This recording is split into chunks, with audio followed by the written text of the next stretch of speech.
Welcome to the Santa Fe Watershed Association's Watershed Stewardship video series.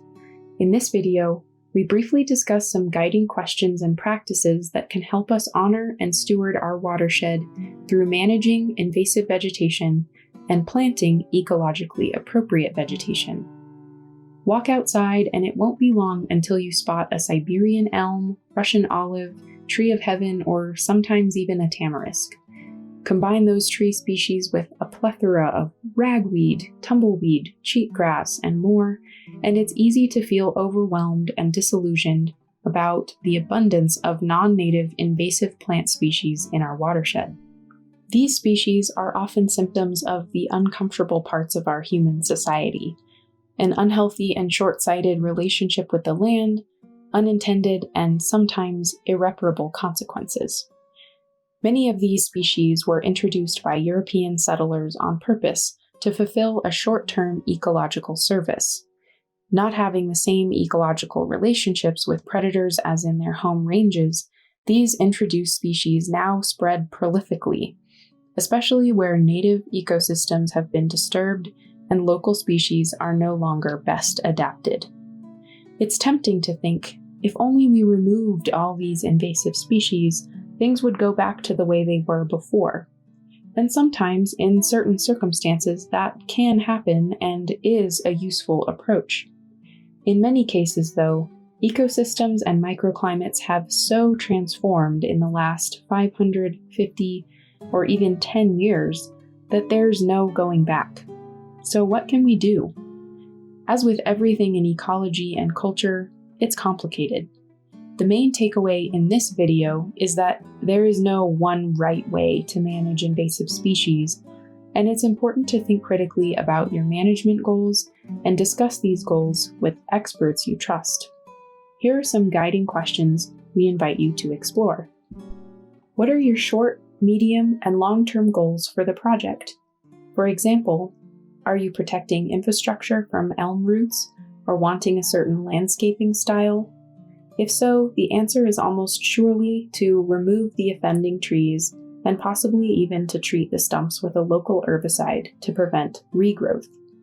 Similarly, if you're stewarding an area with a healthy community of native species that invasives are just beginning to colonize, it can be a good idea to fully remove them.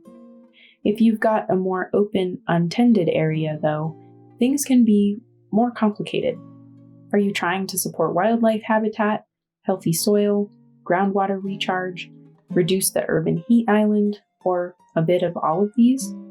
Sometimes in situations like this, it can be okay to leave the invasive species or just focus on thinning the younger shoots as you begin to slowly seed and replant with native species. Invasive species still provide numerous ecological services, which are important to consider as you make and revise your management plans. What is logistically possible? Do you have the ability for ongoing maintenance, replanting, and ongoing watering as new plants get established? How do you plan to manage resprouting from your clearing projects? What are the benefits of removal? What are the risks?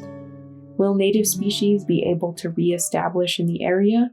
Or is there a risk of lingering bare soil?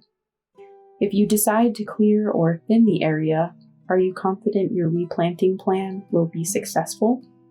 How can you pair your clearing and replanting for maximum regeneration? As you continue to practice vegetation planting and management, and thinking about the countless interactions and relationships taking place, we also invite you to contextualize your observations in widening circles of relationships. How do your local observations relate to phenomena occurring in other parts of the watershed? How does the definition of foreign and invasive relate to Western scientific paradigms? What are the ways these scientific definitions are useful, and what ways might they be counterproductive? How are your local observations related to local, regional, and even international environmental and political phenomena?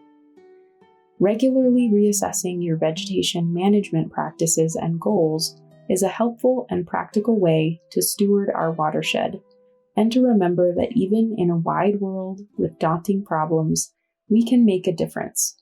Check out the links in the video description and feel free to reach out to the Santa Fe Watershed Association for additional resources, information, or guidance. Thanks for watching. See you around the watershed.